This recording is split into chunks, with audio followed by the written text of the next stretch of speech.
You alright? This is the world around you with Pause for Thought on Threshold FM. Now, it's episode 5, it's week 5 of it, it's going to be a little bit different this week, and I wanted to introduce the idea that I think actually got me the show in the first place. See, Jimmy heard from the Jimmy Budd Experience from 10 o'clock in the mornings. He heard me do a little podcast kind of thing about the Lion King and hidden messages within the Lion King, except I did it all in this voice, speaking as a guy that I was calling Kieran, and he was saying, Kieran lives in his mum's cellar and that. But I thought I'd do them all in my normal voice, so it's all about the Little Mermaid this week, and it's the hidden messages within the Little Mermaid, Disney's original cartoon version. And it's, you might actually like it, you might find this fun. Other people seem to have done. They just found the Kieran's voice really fucking irritating. But it was supposed to be irritating, you see, because originally it was for Rim Radio. Rim Radio's this idea that I've got where it's a really fucking weird and dodgy radio station run by someone who is an active sexual predator, and he preys on people, like people with this voice. But that's something you're going to have to wait a while for, because I need people who can do voices for that. So, anyway, let's get into The Little Mermaid. So, the reason I'm doing The Little Mermaid is because someone watched, of the few people that found the Lion King one, which just wouldn't be long enough really to help fill the show up. They saw that and they suggested The Little Mermaid, so I thought, you know what, yeah, I'll do it. And I don't think I'd ever seen The Little Mermaid either. So it was all, like, I knew of the characters. I was aware there was a lobster and I think there was a yellow and blue fish. Obviously there's mermaids and King Triton, which it looks a bit like Poseidon, but we'll get into all that. And we're still going to have songs in that, don't worry, we're still going to have songs. I've re-recorded this especially for Threshold FM. So this time it might be nice to, if you've got get your mugs at the ready, throw some beans in there, your double drop coffee, have a little perusal of worldaroundewe.com. Get yourself, a little mystery box, or put together yourself a little bundle of things while you're listening to me and drinking your coffee, or just skin up and enjoy the next 55 minutes of what you're probably going to think is nonsense. But let's get into it. So we'll start with the opening scene. One of the first characters that we see is a guy with green skin, like a cartoon alien. I think he's shown to be being sick over the side of the ship, but I think it's odd that a quote-unquote green man is aboard a ship that looks like it's almost flying through the waves. The song being sang at the time as well also talks about a bottomless, almost like it goes on infinitely, never ending, like space does. A sailor talks of King Triton and the Mer people. We're already onto hybrids, like alien hybrids here. Like, it was not last week I managed to go for 55 minutes before talking about them. This time we're not even 5 minutes in. Many believe that the Anunnaki created humans by mixing their DNA with the apes, and some believe it was by mixing it with the indigenous giants of the earth. But what if they first mixed their DNA with sea lions, or fish, or dolphins? Dolphins are pretty clever too, so it would make sense that both the dolphins and humans were created by some form of alien visitor. The first Mer people that we see are swimming into a hole in a stone wall, and it leads to a castle, an underwater dwelling inside of the stone. Now, could this be a reference to Agartha, the Hollow Earth? Lights are shimmering, so we know that they've got access to electricity, or they've been able to farm bioluminescence from the anglerfish perhaps. Then we see more glowing. King Triton has a golden glowing trident. Now, in alien lore, gold was very valuable to the aliens, so it only makes sense that the remaining ruler of the underwater empire created by them would also hold gold in a high regard. It is then used to light a chandelier in the main hall, a room that is reminiscent of the room with the base of the tree from the Avatar movie. We know that gold is a great conductor, and we also know that gold is stockpiled all around the world. So could that be because it's got magical properties? Now, obviously the reason why the Anunnaki supposedly wanted the gold was so that they could turn it into ions and fire it into their atmosphere to stop their planet from burning up or being destroyed. Anyway, back to the Little Mermaid.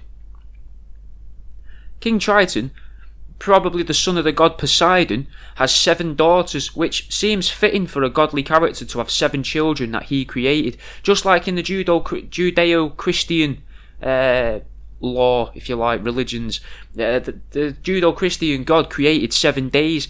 It's also worth noting that the 7th child, Ariel, who's going to become the most prominent character in the film, she isn't present in the scene, which relates to the 7-day week, because the Christian God actually did nothing on the 7th day. He rested, so it's very fitting that the 7th daughter isn't taking part. But what's the significance of this?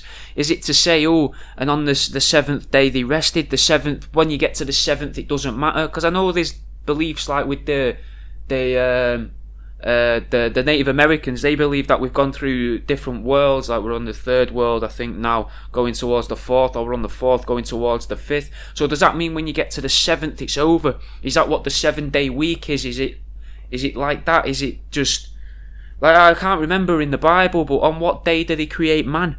Because if they create man on that day, and that day is the same as the amount, the time, the world that some of the Native Americans believe that we're in, then that would show that on the 7th it's all ends, there's nothing, or it rests, or then it starts again. Don't know, just a little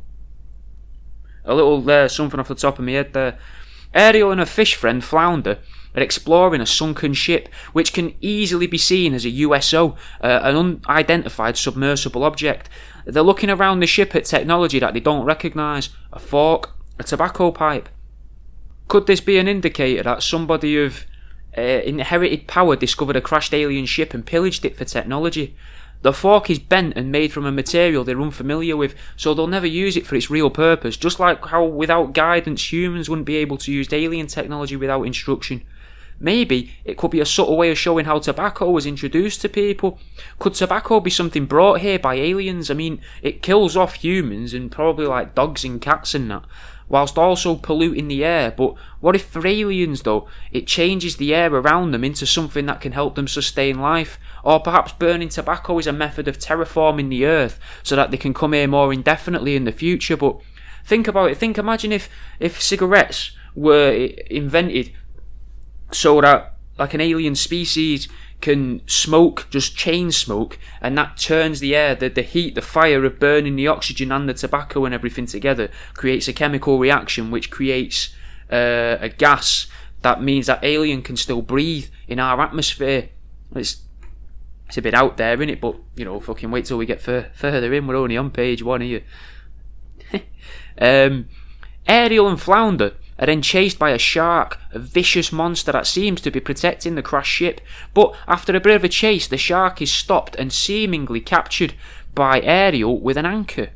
But the anchor fits around the neck of the shark a lot like a collar. Maybe the ancestors of the gods captured a quote-unquote guardian, either to train it, perform tests on it, or perhaps even clone it. We already know that hybridization has already been flouted in front of us in this movie, so I think it's a safe assumption that the mer people plan on improving their DNA with the shark's DNA. Could that be what happened? When spacecraft have fell to Earth, maybe scientists try to harvest the DNA of the creatures and assimilate it into a human or another test subject to try and create better fighters, advanced soldiers, or a stronger worker. The creation wouldn't be human, so it wouldn't be protected by human rights, I don't think, so it would be perfectly acceptable to use a creature in such a way. From a legal standpoint, I mean, morally it's still a bit up in the air and it's a living thing, you shouldn't really be messing with them and that, but anyway, Ariel then makes sure she gets to take her loot home, whilst the shark is left in the anchor. And I think that sharks will die, won't they, if you can't move, if they're stuck still, I'm sure they die. So I think Ariel here has left this shark to die. Now that shows that the ancestors of the gods have no feelings towards lives outside of their own. Now it's fair to say that it's kind of lucky, innit, if you are born to gods, even to kings or queens or princes or princesses. That's quite lucky. And I suppose you could say, really, I mean, they say you've got a silver spoon in your mouth, but what if you've got a golden ticket? Which leads me on to my first song of the week, guys. This is Golden Ticket by Brass Tracks, Masigo and Common. That was Common, Masigo and Brass Tracks with Golden Ticket. It's alright, innit? I thought I'd go for some sort of cheerier songs because some of the topics I've got planned for later episodes are going to get a bit dark, so I'm going to have some darker songs on there, so just a bit more fun this week with the music. Anyway, let's get back into it. So the loot that the child and the fat fish have plundered is then taken to an expert in the shape of a seagull, an expert that clearly doesn't know anything. And maybe that's what happened in the real world when they dismantled an alien spacecraft. If someone got the opportunity to work with alien machinery and materials, they would never openly admit to someone that they've got no idea at all what the stuff does, because then they wouldn't be approached again and they would lose all credibility. And it must be hard to get credibility as a ufologist. It must be. It's got to be. There is credible ones, supposedly, but anyway, everyone wants to have a job, and everyone with a job wants and really needs to keep their job. So the seagull, he suggests that the fork is for frizzing up your hair. Maybe one of the first things to come out of a spacecraft was something that blew air around, and the scientists said it was for drying hair or applying heat.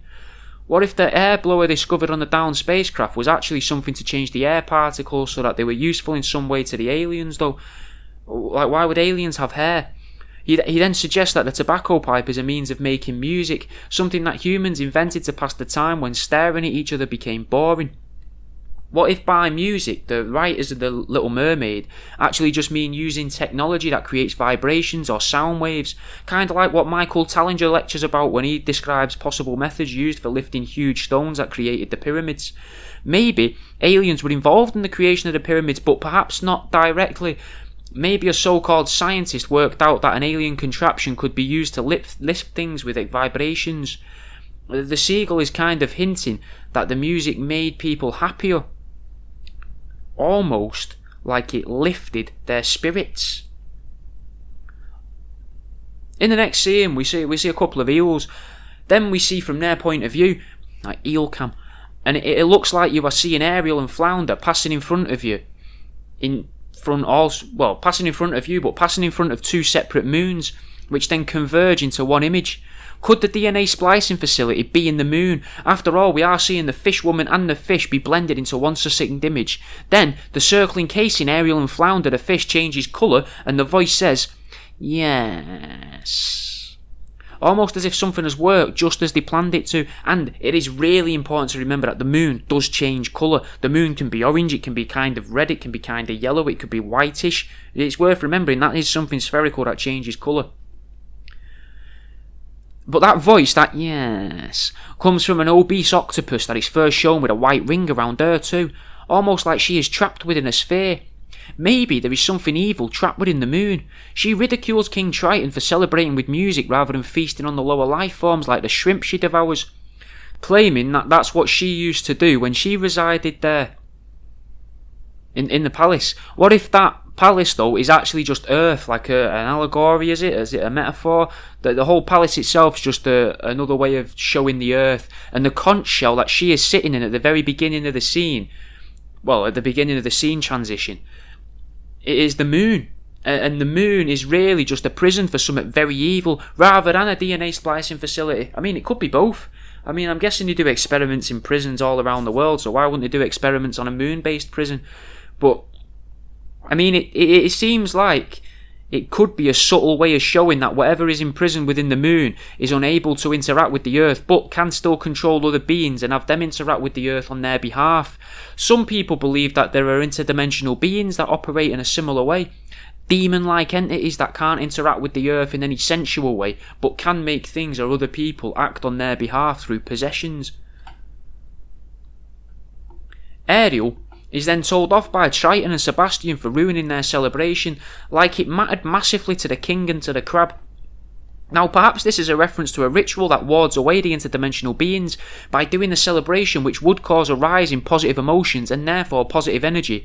Maybe that is enough to protect the underwater kingdom from evil, as compared to the octopus lady wanting to cause misery by eating its inhabitants.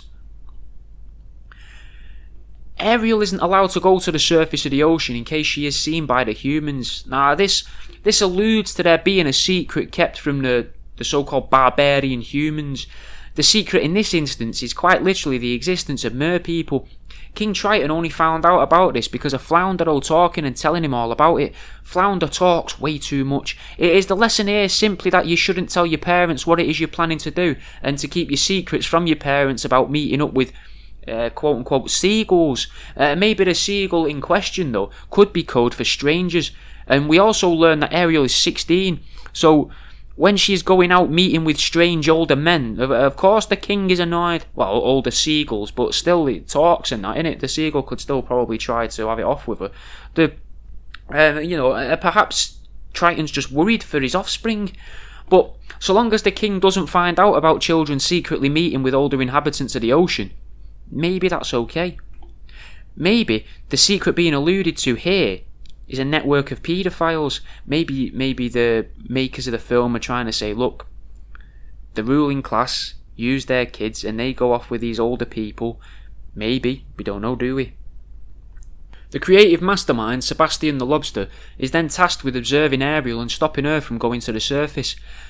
Could that mean that all media and entertainment is created, or at least the media that is allowed to reach teenagers is actually a method of control, a means of stopping people from learning information that the leaders would rather they didn't know? Ariel then goes and removes a rock from in front of another rock. It almost looks like an underwater representation of the tomb Jesus was left in after he was crucified. Inside there is her secret collection of artefacts gathered from humans, or the downed ships, the USOs. This shows that there is technology out there that is hidden away, history that's been concealed behind stone. Perhaps the world has been this advanced for a very long time, and by telling people that during Jesus' time everything was made from stone and wood, it's a way of controlling the population. Ariel then bursts into song, explaining to the viewer how great hoarding stuff really is. This is a very, very clever message here, because this bit's just marketing, innit? A business that makes children's films and also sells memorabilia would definitely want to tell children that buying and collecting things is a great thing to do, and it'll make you happy, so happy that you're just going to burst into song. She lists a bunch of nonsensical items and says she wants more. Nothing is ever enough. Is the message of this scene purely to buy into capitalism? Possibly, but Ariel doesn't pay for any of this stuff. She finds it or steals it from dead humans, dependent on your perspective. She then starts using words like jumping, strolling, and street. And I don't think that these are words that would be in the vocabulary of ocean-dwelling creatures of the deep. What if these sorts of films are created because, as children, interdimensional beings or aliens possess our bodies, and then when they watch these films from our bodies, they learn a lot about human culture? Now, maybe not all children are used as vessels for these creatures, so they make them seem like they're just nonsense and then little bits thrown in that the timeless creatures can learn from and pay attention to, whilst it's also entertaining the masses. This song could literally be teaching these newly possessed bodies how to use their legs and what legs are good for. If they didn't use their host bodies correctly, they'd be found out by the true humans and expose themselves to the true children around them, much like the paedophiles I was mentioning earlier. Ariel also mentions that wandering around under the sun, people are free. I find it weird that people would need to be told they are free. Surely if you have to remind people that they are free, then they aren't actually free and are in fact imprisoned. The truth is only made up of the things that you believe in it after all, so maybe this is a message for the human children, whilst also a little joke for whatever is actually inhabiting some of the kiddies' bodies to laugh at. Now, speaking of songs, let's have another song on. We'll have Self-Taught by Brother Ali. See what you think of this. That was Self-Taught by Brother Ali. And if you are listening at the time that this goes live and you're in the Discord, let me know what you think of the song choices and that. What do you think so far? Because I'll be there in the Discord, reading what you're saying. Let me know. Right, let's get back into it. Ariel wants to know what the people know, and she wishes to quiz them. This is quite literally an intelligent species looking to learn from the humans. More specifically though, they want to know what we know. Could this be so that they can plan their assault? Maybe there's different types of intelligent life living on the Earth, and there are measures in place to stop them from meeting or conversing. Obviously, Ariel doesn't know what a fire is, even though she recognises it, which gives more credence to the idea that Ariel represents an ethereal being desiring the opportunity to interact with the physical plane. The song ends with her saying that she wishes she could be a part of that world. Now, it is fucking really weird, isn't it, that Ariel can recognise fire, having lived underwater her whole life. That's bizarre, isn't it? It's a flaw in the story, but is it there to try and teach them, the interdimensional beings, that fire exists? Fire is, this is what fire does. Fire is the peak, But I mean, that's one tangent, but just as a side note, I guess, I think it's pretty weird that Ariel would have pearl necklaces. Not in the sense that, someone's ejaculated on her chest, and that's another weird reference, a paedophilic reference in this film. There's a 16-year-old girl with pearl necklaces, which a pearl necklace, for those of you that aren't aware, is when a man ejaculates onto anyone's chest, or like top half of their chest. Pearls are formed, though, inside of clams, so it seems bizarre to me that she would consider that a treasure, as clams would be all over the place in her world. Fireworks then lure the mermaid, chatty crustacean and a fat fish to the surface. Could this be something that firework celebrations are for? Lighting up the sky, producing lots of noise, lots of smoke and gases, as a way of either inviting creatures to Earth or disguising their arrival. Ariel then sees a load of men moving in almost synchronicity, whilst all wearing the same clothes. Like clones almost. And she smiles whilst observing them. Observing the humans. Could this be an indicator that the human race is some form of collective consciousness and can be seen as such to an independent observer? The men are moving at different rates, but they're all moving to the jaunty sea tune being played, so it can easily be argued they're all moving as one, all whilst the fireworks are going off. Now, people tend to gather in crowds to observe fireworks too, so that would make for a good opportunity to view humans and observe their behaviours, like feeding time at the zoo almost. A dog manages to notice Ariel, and a lot of people believe that dogs can see ghosts and other apparitions. This seems somewhat far-fetched as a concept until you take a moment to realise that Ariel must be floating above the water at this point, and by living under the sea she can move in any given direction, rather than being constrained to the floor like the dog and the humans. A lot like a gaseous being. The human man then distracts the dog with a flute, another use of distraction to stop living organisms from paying attention to things that they shouldn't know about. We then learn that the man on the boat is a prince. He's called Prince Eric. And that he has been on the search for a concubine or a wife. This pleases the mermaid as it means she's got the chance to experience first-hand a human emotion. The ship is struck by lightning though and quickly crashes, throwing everyone overboard. This devastating event happens whilst the mermaid is interacting with the humans, almost like it's teaching the viewer that these different species interacting with each other's lives causes catastrophe. Ariel then pulls Eric to the shore, and it's worth noting that she can survive on land as well as water, again indicating that she is not held back by earthly limitations such as the need to breathe. This shows us that if Ariel is indeed a representation of the offspring of gods, or in fact a manifestation of an interdimensional being, that they don't have the same base needs as humans, just a lust for knowledge. And from the way gods are documented throughout history and the way Ariel strokes his head, I'd say a general lust as well. Then Ariel starts to sing at him, and as Eric wakes up, Ariel is seen to have a glowing orange halo of sorts around her head. Could this be a nod to the idea of angels, or the archons? Could angels be aliens, and it's just how they're interpreted in holy books as to not cause fear? It's worth noting that the song seems to wake him up too, as if a certain vibration of frequency, as that's all that sounds are capable of reanimating people. But maybe not it's a case of it reanimating people. Maybe it's that it's literally just an awakening. He's waking up, and people keep saying, "Oh, are you woke? Are you woke? Oh, it's a mass awakening. It's an awakening. Everyone's coming round." What if that's what it is? What if there's interdimensional beings or aliens, and they're trying to cause us to wake up, almost, or whatever the equivalent of waking up would mean in the real world? Now, back into the film, though. Eric claims to have seen Ariel and that he was saved by her, to which his pompous handler says that he has swallowed too much seawater. In other words, his handler, this old man, is saying, that never happened, ignore it and repress it. Kinda like what people do with kids who say they see ghosts and that. The eels then reappear, and the fat octopus lady comments on how she plans to add Ariel to her garden, which seems to be a shriveled... Not the garden itself isn't shriveled, the garden's quite nice, but the whole garden's just filled with shriveled carcasses. Kinda like a serial killer's garden, innit? I can't remember the name of the guy that hid all them people under the patio, but pretty much like that really, except they got him a bit more on show. Anyway, the octopus seems happy that Ariel is lusting after a prince, A human prince at that. Princes are decided by being part of a bloodline. They inherit their position of authority, much like a king. Well, no, in fact, the same way that a king does, innit? Because they're just one step down from a king.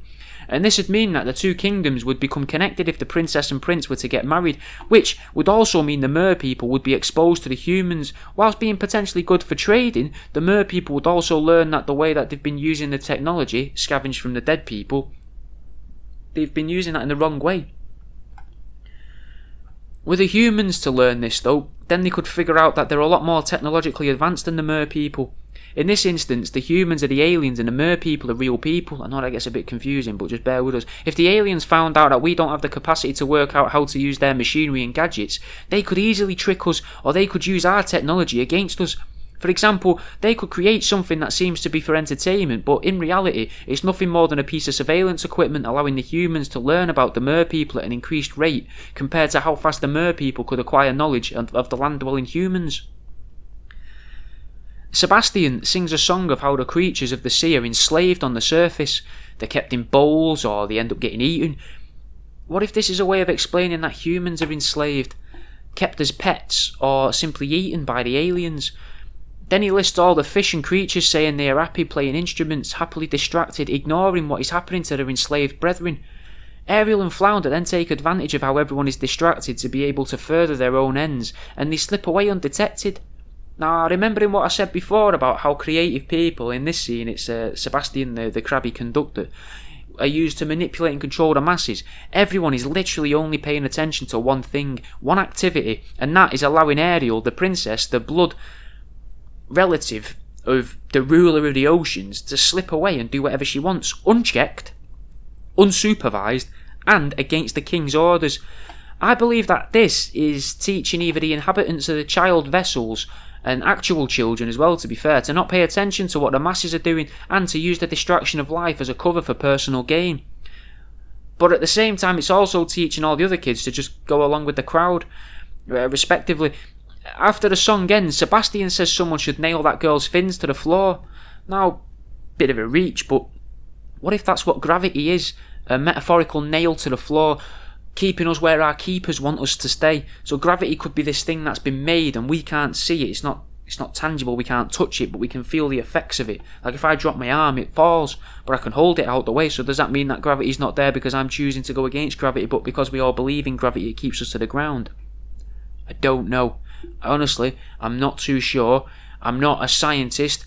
I just look into this stuff in my spare time.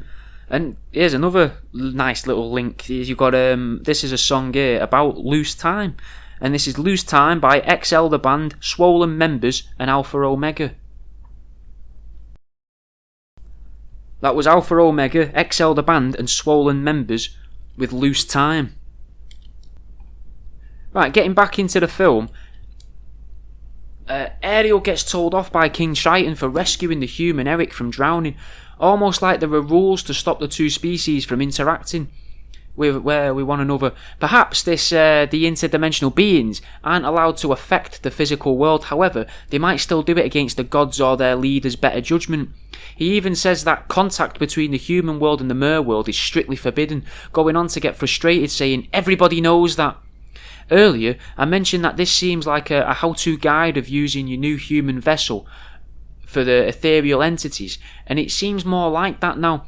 Like it's the ground rules for engagement which are being set out in the film, and for the minds residing though in the children.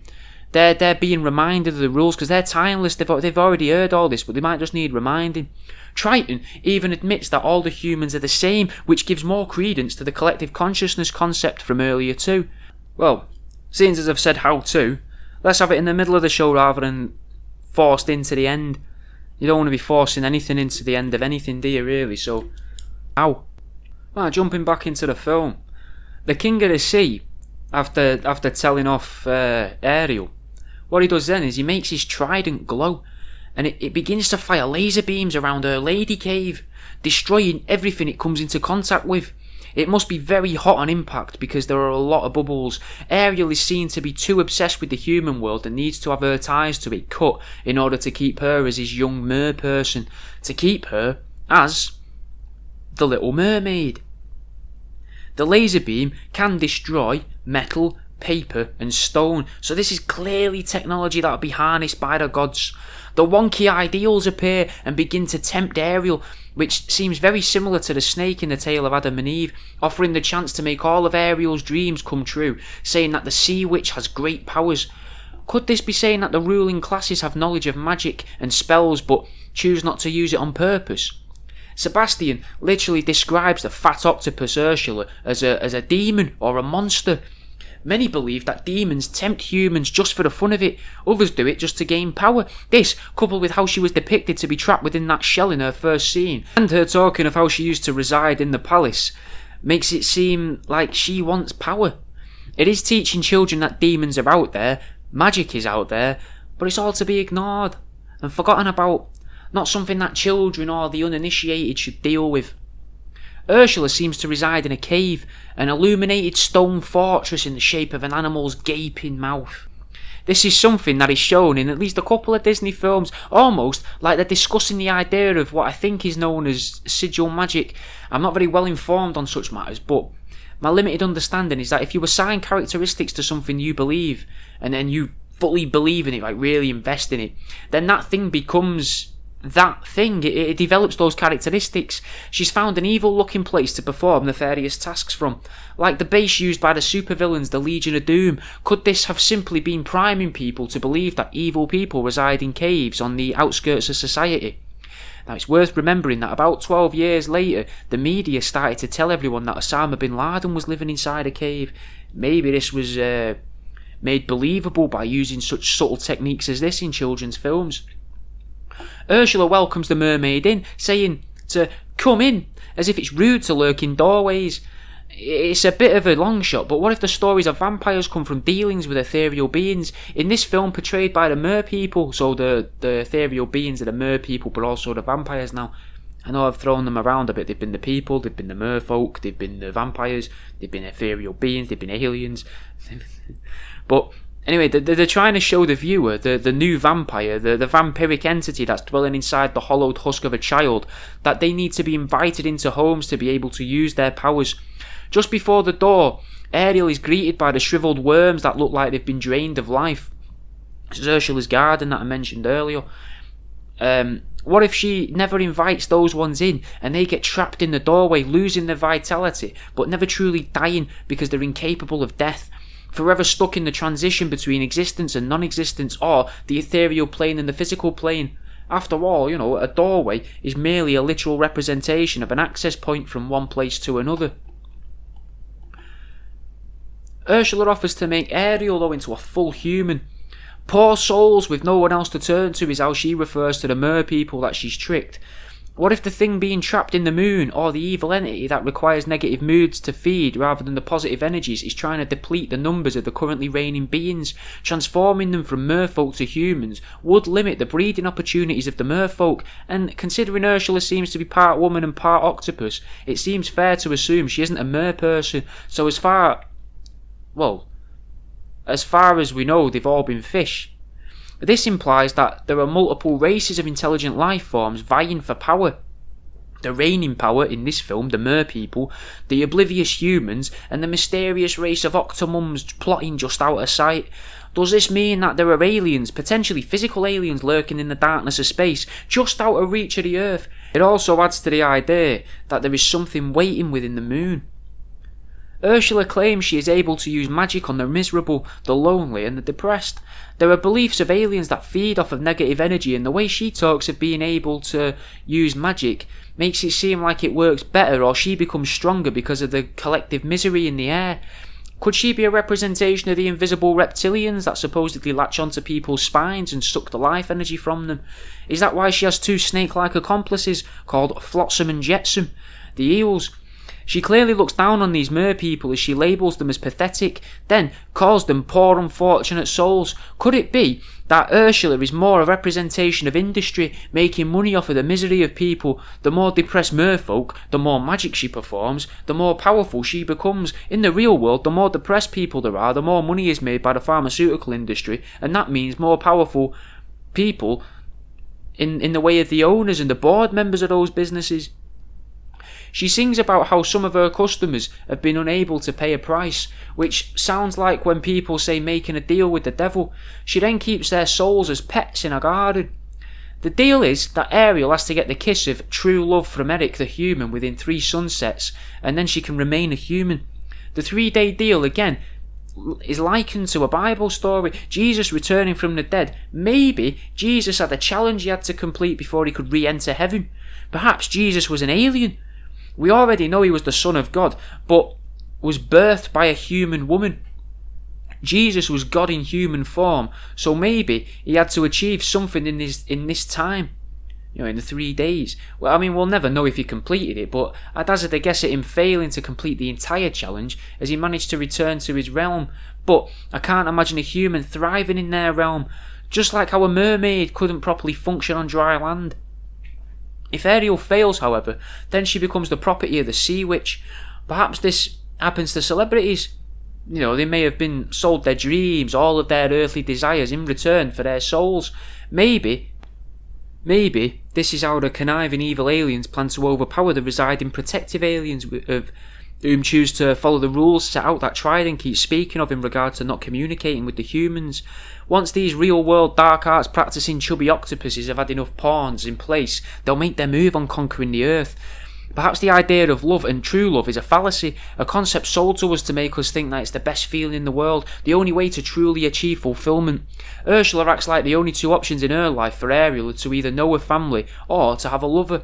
One of the most excruciating things for a person to feel is loss. Heartbreak can cause a lot of people to become depressed, especially when they're younger, so by encouraging a lot of kids to dream of falling in love with the perfect person, they're setting themselves up to be able to harvest a lot of negative energy in the long run. She demands the mermaid's voice, another example of a demon trying to get access to physical properties to be able to cause effects in the physical realm. The demons have no way of truly communicating in our world, so by using people or the other vessels, they can make things happen or potentially help themselves to get more power. Imagine if one of these evil witches owned the voice of a musician or an actor, forcing them to say what they need them to say to build the narrative that helps them assume power or assimilate power. It seems far-fetched, but imagine if a politician's voice could be bought by a company, for example, to allow that company to have power over that person and the decisions that they'll later make. It's also telling girls specifically to stay quiet and not gossip around men, like literally it says this, deeming them boring, telling her to use body language and her good looks, again literally saying this. This plays to the ego of Ariel, just as a demon would play to the ego of a human in order to get them to make a deal. The deal is signed for all eternity. The ethereal beings aren't supposed to be able to experience time, so this seems a little odd to me. But by signing the document, it means the mermaid gets to experience the concept of time and space in the way of a human would. And once her shell expires, her soul will go back to Ursula, so either way Ursula still wins. Whether Ariel manages to neck Eric or not, she's going to get diddled by the sea witch. It's literally just a matter of time. The princess is forced to sing whilst the octopus lady harvests her voice. Could it be that organised religions are actually construed by the demons or the so-called devil, so that when people sing in unison or chant together, the evil entities get to feast on that energy? It's never made sense to me that religion would be good for people. It's accessible to all, it's free to be a part of, and I don't understand how it's not something that allows people to just be taken advantage of. It's hard to imagine all of that being true. It makes a lot more sense that the whole thing is a trick. From memory, the Catholic faith is all about feeling guilty for everything you do and every decision you make, whilst also carrying the long-standing guilt of your supposed ancestor in the form of something called original sin. The dog once again senses the presence of Ariel. Then the newly disabled child is dragged off by a prince to his castle. Is this a subtle nod to sex trafficking scandals that we're reading about all the time on the internet? Ariel misuses the human technology and the prince is just simply amused by it. They are then offered crab to eat, confirming Sebastian's lyrics earlier on whilst he struggles to watch the chef decapitate and fillet his potential friends.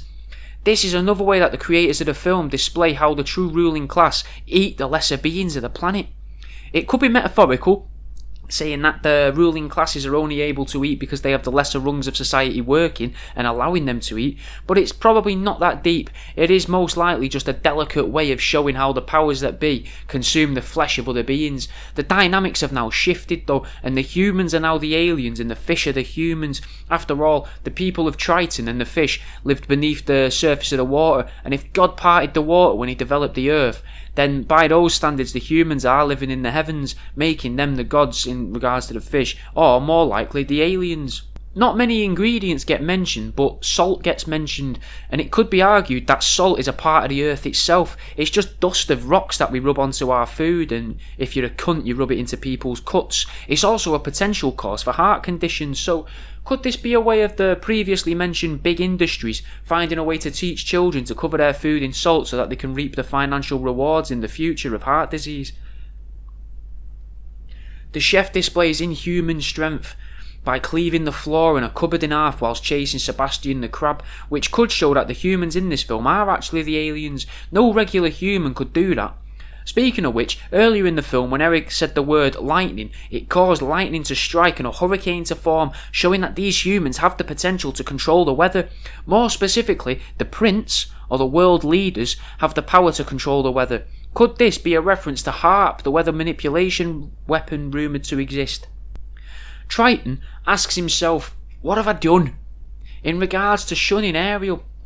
And could this be what the Christian God did when he cast Jesus from heaven to live amongst humans? Or could it be what Anu, the leader of the Anunnaki, thought to himself when he sent Enki and Enlil to Earth to harvest gold, which ended up resulting in the genetic manipulation and copulation with their own science experiments?